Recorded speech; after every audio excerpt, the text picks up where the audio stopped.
인생에서 가장 위험한 순간은요, 불쌍한 사람을 받아들일 때예요. 특히 그 사람이 외롭고 예쁜 여자라면요. 그리고 그날 밤 나는 참지 못하고 무너졌습니다. 올해 52세 피부과 의사 형석. 겉으론 성공한 중년 남성. 하지만 마음은 오래전부터 공허했다. 아내와는 남보다 못한 사이. 대화도 스킨십도 감정도 사라진 지 오래다.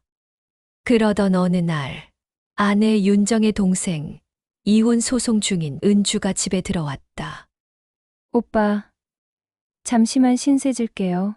그녀는 필라테스 강사. 또렷한 이목구비, 꾸준한 운동으로 다듬어진 몸. 그리고 매일 아침마다 입는 그 레깅스. 형석은 처음엔 외면하려 했다. 하지만 시선은 자꾸만 그녀의 모습을 따라갔다. 무심코 부엌에서 물을 따르는 그녀의 라인.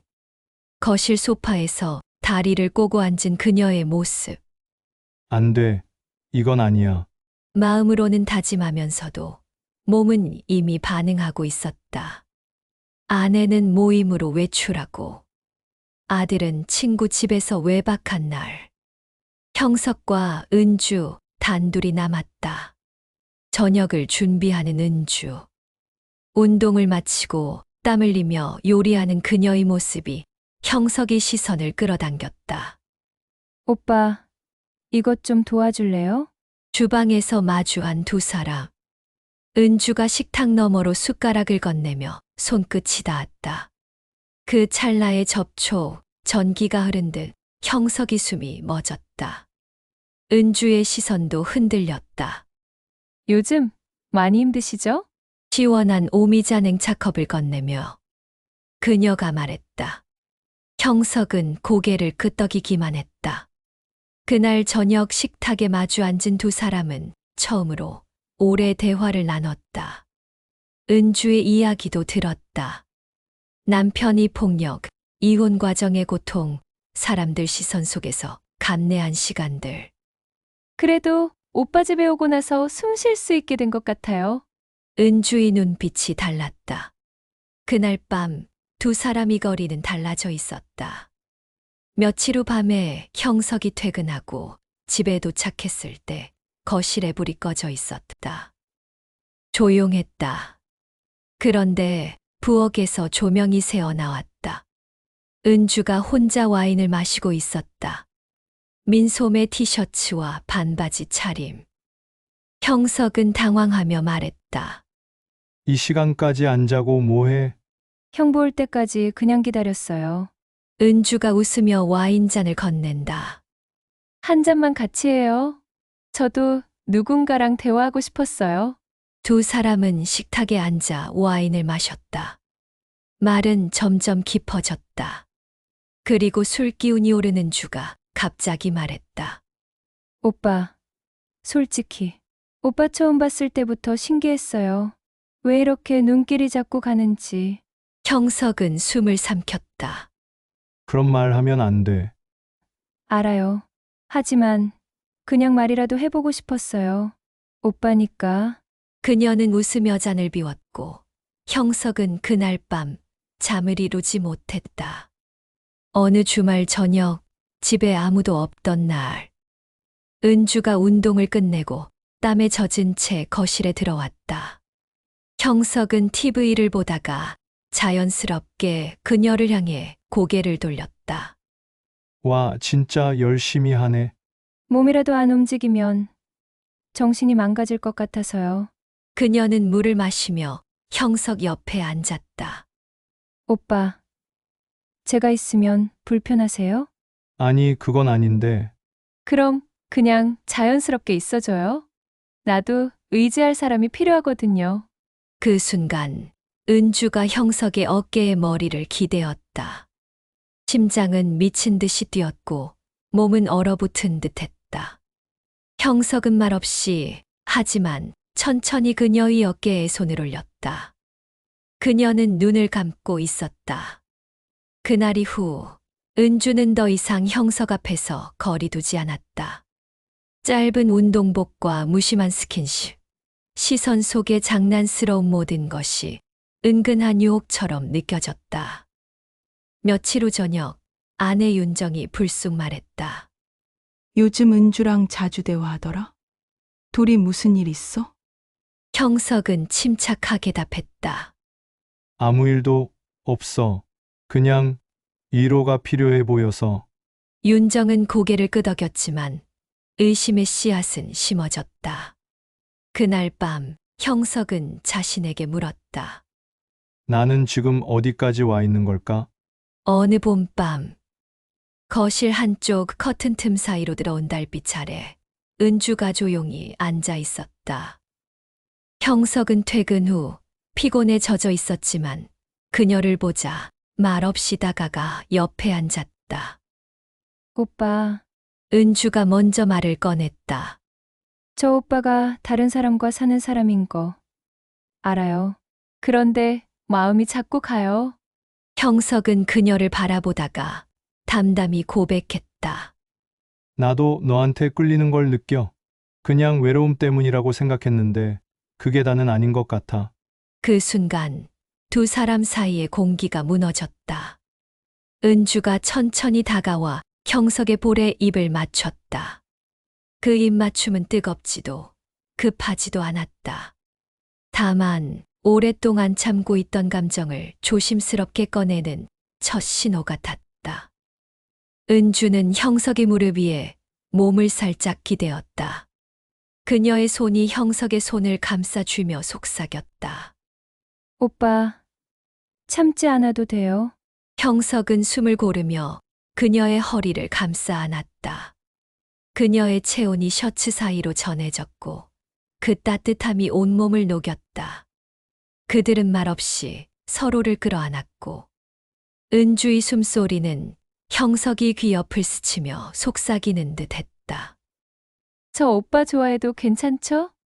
형석은 그녀를 침실로 데려가지 않았다.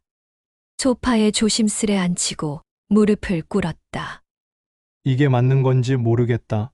은주는 조용히 그의 얼굴을 감싸며 말했다. 형부는 너무 오래 외로웠어요. 저도 그랬고요. 이건 서로를 위로해주는 거예요. 하지만 동시에 사랑이에요.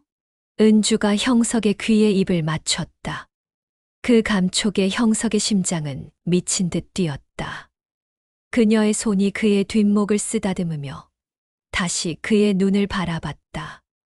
오빠, 제발 우리 솔직해져요. 형석의 손끝이 은주의 어깨를 스쳤고 천천히 다가갔다. 그녀의 숨이 조용히 떨렸고 형석은 조심스럽게 다가와 이마에 입을 맞췄다. 은주는 눈을 감고 조용히 말했다. 처음이에요. 이렇게 떨리는 거. 형석은 속삭이듯 말했다. 나도 그래. 너는 날 미치게 해. 그들은 더는 감정을 숨기지 않았다. 은주가 형석에게 가까이 다가와 그의 가슴에 손을 올리며 속삭였다. 다 알고 있었어요. 오빠가 날 바라볼 때마다 마음이 흔들리는 거. 둘은 말없이 마주 앉았다. 손끝이 숨소리가 이마가 닿은 그 짧은 순간들이 어떤 말보다 깊었다. 형석은 그녀의 등을 감싸 안으며 조용히 중얼거렸다. 넌 내 여자야. 은주는 살며시 웃으며 말했다. 그럼 난 오빠의 첫사랑이 될래요? 그 순간 모든 선을 넘었다. 이성도 도덕도 관계의 울타리도 단지 서로가 필요한 서로의 마음과 존재로서 그들은 처음으로 감정을 숨기지 않고 서로에게 닿았다. 형석은 숨을 헐떡이며 은주의 뺨을 어루만지며 말했다. 오늘 밤 기억하자. 숨기지 말고. 은주는 고개를 끄덕였다. 네, 기억해요. 이 밤은 한 번의 충동이 아니었다. 이건 오래된 갈망의 응답이었고 진심이 닿은 조용한 폭풍이었다. 밤이 깊었다. 거실 조명이 꺼지고 커튼 사이로 들어온 달빛만이 조용히 소파 위를 비추고 있었다. 은주는 형석의 가슴에 고개를 기대고 그의 심장 소리를 조용히 들으며 눈을 감고 있었다.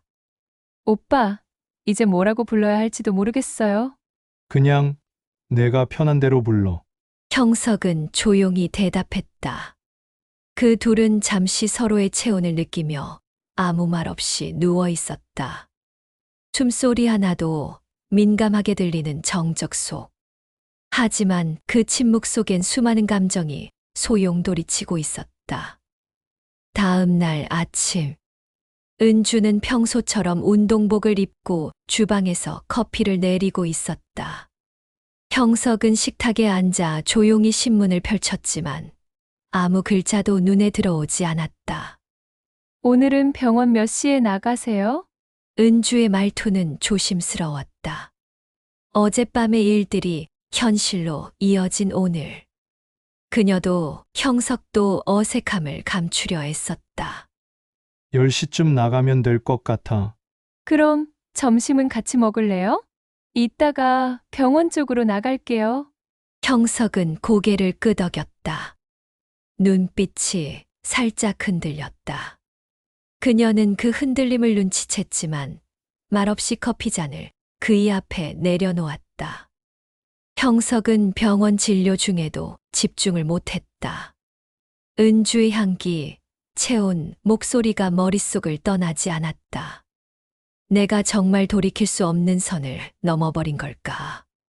그는 자책과 위안이 오가는 감정 속에서 하루를 보냈다. 은주도 마찬가지였다.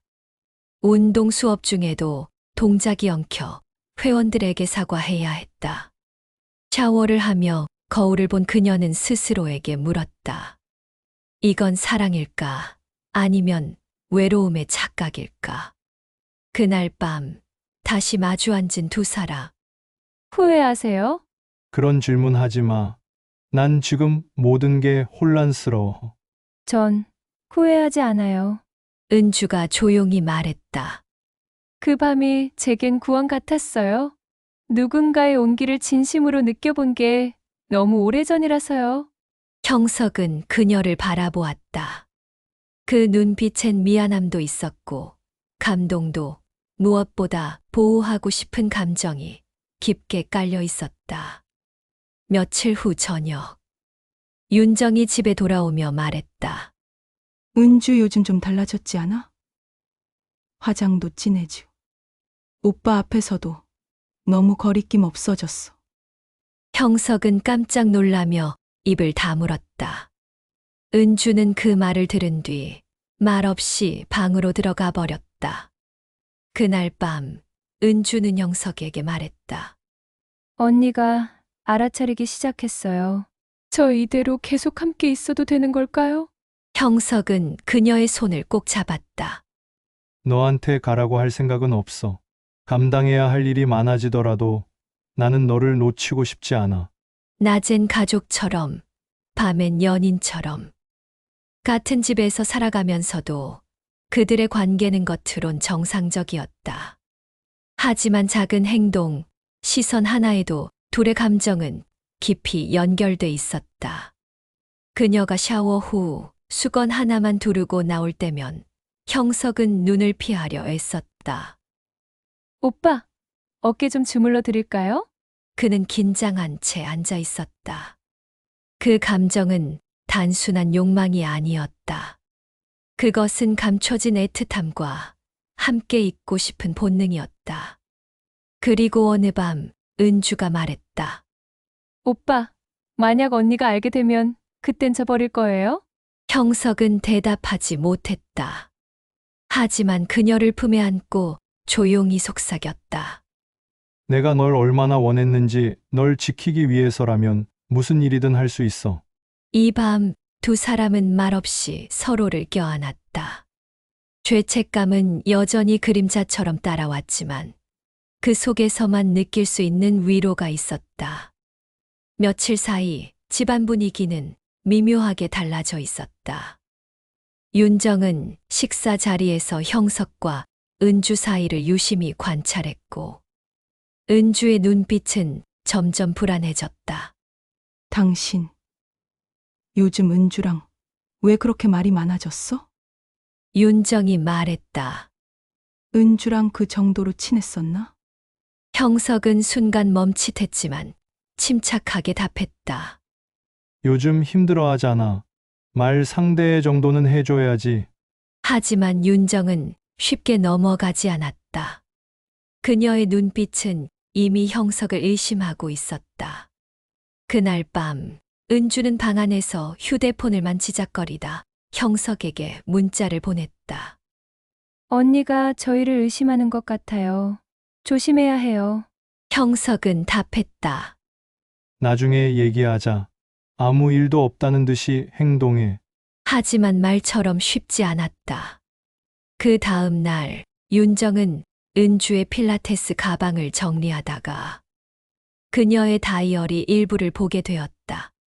거기엔 그날 밤 잊지 못할 손길이라는 문장이 적혀 있었다. 그 다음 날 저녁, 윤정은 형석을 거실로 불러냈다. 솔직히 말해. 너랑 은주 무슨 일이야? 형석은 그 순간 아무 말도 하지 못했다. 잠시의 침묵이 모든 것을 말해주고 있었다. 윤정은 분노를 삼키며 고개를 돌렸다. 은주 불러. 은주 부르라고. 잠시 후 은주가 거실로 나왔고 윤정은 조용히 말했다. 너 언제부터야? 이게 말이나 되니? 니들이 사람 새끼들이니? 이 새끼가 그렇게 좋으면 너 가져. 하지만 나 볼 생각은 마. 다시는. 은주는 눈을 피하며 말했다. 언니 미안해. 처음부터 그런 마음 아니었어. 그냥 그래. 그게 더 역겨워. 윤정은 가방을 챙겨 집을 나가 버렸다. 며칠 후 윤정은 병원으로 형석을 찾아왔다. 형석이 놀라며 나가자 그녀 뒤에는 한 여자가 서 있었다. 다 확인했어. 병원 근처에서도 은주를 만나고 다녔어. 진짜 어이없다 너. 그녀는 형석을 바라보며 말했다. 그래. 너랑 나 끝나가던 결혼이었다고 생각했는데 너랑 은주 덕분에 완전히 끝나버렸네. 형석은 놀라서 지영을 바라봤다. 그녀는 고개를 숙인 채 조용히 말했다. 그냥 사모님이 물어보셔서. 괜찮습니다. 나가보세요. 네, 윤정은 형석을 향해 쓴 웃음을 지으며 말했다. 이제 우리 셋 어째야 하니? 만족하니? 형석은 아무 말도 하지 못했다. 자신도 누군가에게 상처를 주고 있었다는 사실이 마음을 무겁게 짓눌렀다. 며칠 후 형석은 혼자 병원 진료실에 앉아 과거의 진료 기록과 일지를 들춰보았다. 거기엔 윤정과 함께 일했던 날들의 사진과 짧은 메모들이 남아 있었다. 함께 있었지만 이미 오래전에 끝난 사이였던 것 같다. 형석은 조용히 중얼거렸다. 그리고 그는 결심했다. 그날 밤 은주와 마주 앉아 말했다. 이젠 숨지 말자. 감당해야 할 일은 감당할게. 은주는 형석의 눈을 똑바로 바라보며 말했다. 오빠, 저도 준비됐어요. 어떤 결과든 함께 할래요. 며칠 후 윤정은 형석에게 이혼 서류를 보냈다. 조용히 말없이 법무사를 통해 정리된 서류였다. 마지막 전화에서 윤정은 말했다. 내가 원했던 사람 곁에 살아. 난 다시는 너 안 봐. 형석은 말없이 고개를 숙였다. 그녀의 목소리는 냉정했지만 그 안엔 슬픔이 가득 담겨 있었다. 이제 모든 게 드러났다. 가족의 형태도 관계의 규칙도 무너진 채. 하지만 그 폐허 위에서 형석과 은주는 처음으로 진짜 자신의 선택을 마주했다. 한 달 후 형석은 지쳐 있었다. 병원에서도 집에서도. 그러던 어느 날 형석의 병원으로 한 여자가 찾아왔다. 단정한 외모, 그러나 눈은 빨갰다. 원장님, 혹시 따로 이야기 좀 나눌 수 있을까요? 상담실에 마주 앉은 그녀는 조심스럽게 입을 열었다. 저 사실은 윤정 씨와 예전에 같은 회사에서 일했어요. 그런데 그분, 제 남편과 바람이 났더라고요. 순간 형석의 머릿속이 하얘졌다. 믿고 싶지 않았다. 하지만 여자가 꺼낸 사진, 통화 녹취, 심지어 모텔 예약 내역까지 너무도 구체적이었다. 저 사실 처음엔 말할 생각 없었어요. 너무 괴로워서요. 원장님은 모르시는 것 같아서 죄송해요. 형석은 말을 잃었다. 모든 퍼즐이 맞춰졌다. 냉담한 눈빛, 늘 외출 잤던 아내, 뜬금없는 이혼 요구. 자신이 은주와의 관계로 죄책감을 느낄 동안 아내는 더 깊은 관계에 빠져 있었다. 며칠 밤을 뜬 눈으로 지새운 형석은 결국 윤정에게 말을 꺼냈다. 우리 이혼하자. 윤정은 놀라지 않았다. 오히려 담담했다. 그래. 어차피 오래 못 갈 줄 알았어. 그렇게 이혼 서류에 도장을 찍고 나서 며칠 동안 형석은 마치 시간이 정지된 듯한 나날을 보냈다. 병원에선 말수가 줄었고 집은 조용했다. 모든 곳에 은주의 흔적은 남아 있었지만 정작 그녀는 없었다. 형석은 혼자였고 스스로에게 이렇게 되물었다. 나는 무엇을 택한 걸까? 누구를 이해해? 형석은 매일 밤 와인잔을 기울이며 은주의 얼굴을 떠올렸다. 그녀의 손길, 눈빛, 오빠라고 불러주던 조용한 음성. 그리고 마지막 날 집을 나서며 했던 말. 오빠, 이게 마지막일지 몰라도 전 사랑했어요. 그 말이 계속 귓가에 맴돌았다. 어느 비 오는 날 밤에 형석의 휴대폰에 낯익은 이름이 떴다. 오빠, 아니 이젠 뭐라고 불러야 할지 모르겠네요. 그날 이후로 매일 꿈에 나와요. 저 보고 싶으세요? 형석은 떨리는 손으로 답장을 보냈다. 그래, 매일 매순간. 그 주말 둘은 도심 외곽의 한 조용한 카페에서 만났다. 은주는 살이 조금 빠진 듯 했지만 눈빛은 단단했다. 오빠, 얼굴 많이 상하셨어요? 너도 그래. 잘 지냈어? 아니요. 단 하루도 제대로 쉰 날이 없었어요. 형석은 은주의 손을 조용히 잡았다. 그녀도 그 손을 꼭 잡아 되돌려 주었다. 그리고 형석이 말했다. 떠나자.